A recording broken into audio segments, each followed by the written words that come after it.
Hell Wagon on the line from Bucknuts, 247 Sports platform for Ohio State football.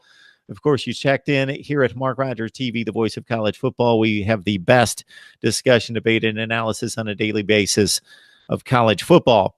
So we'll keep it in the same category, Steve. Young quarterbacks. Kyle McCord, 2021, eighth-rated pro-style quarterback coming out of Philadelphia, is committed to Ohio State.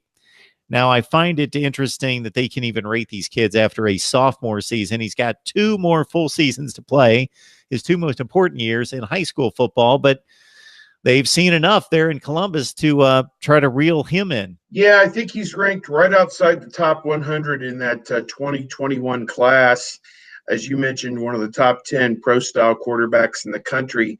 And they had him and also his star receiver, Marvin Harrison Jr., came in from their school in Philadelphia for Ohio State's spring game, and very impressed both of them were.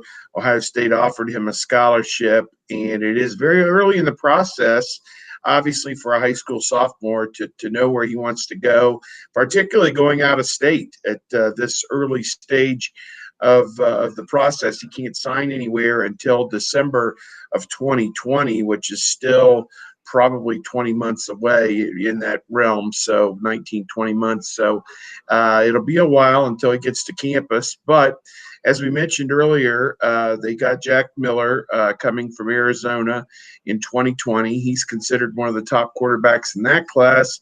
And now you're adding McCord. His team at Philadelphia, I think it was Philadelphia Catholic, blanking on the name of his school. St. Joseph's. Philadelphia St. Joseph's. Thank you. And they went 13-0, and they ended up ranked 11th in the country in max preps.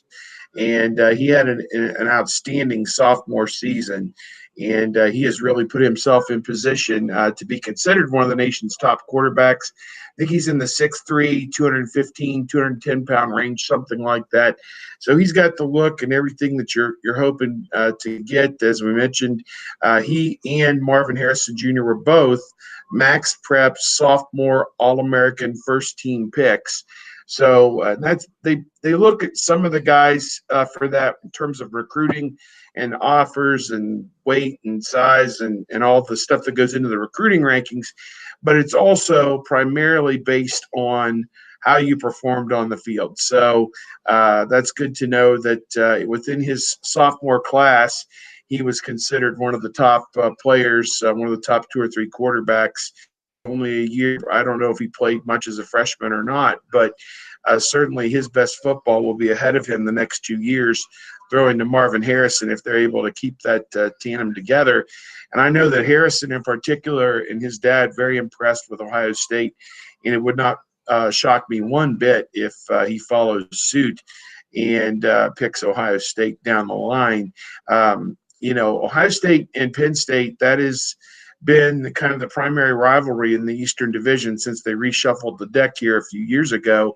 And for Ohio State to go in there and take the best quarterback in the 2021 class out of Pennsylvania, a kid that Penn State definitely wanted, that is a tremendous coup, certainly for Ryan Day.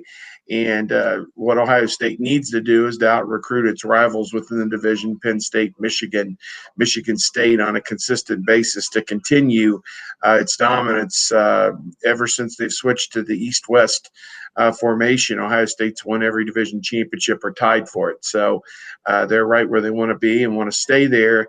And, again, you go from a situation of uncertainty. You lose Martell, you lose Baldwin, you bring in Fields. And as we said, for lack of a better term, these stopgap guys that they're throwing in here with Hoke and the walk-on Andrade and all the different kind of Band-Aids they put on the situation. But the most important thing is the stability long-term. And it looks good in that regard that Miller would come in, probably sit behind Fields. And if Fields leaves after 3 years for the NFL, then it would be Miller and McCord that would be in position in 2021 to kind of take over that reign. So, again, very transient, the nature of this quarterback position and the portal and the ability to simply click on a website, put your name out there, and anybody in the country can now contact you, has really streamlined this process to where guys can be gone in a blink of an eye. So I think that Ohio State has responded very well to this predicament they were put in. Yeah, and it gives us something to talk about in the middle of May, I guess. That would be one of the advantages for those of us who cover it, or the burden of those of us, namely you, who cover it and have to keep up with items like that when you're not expected to, and haven't had to keep track of Ohio State football quite as closely in the middle of May as you do now, unless somebody would get in trouble or get hurt.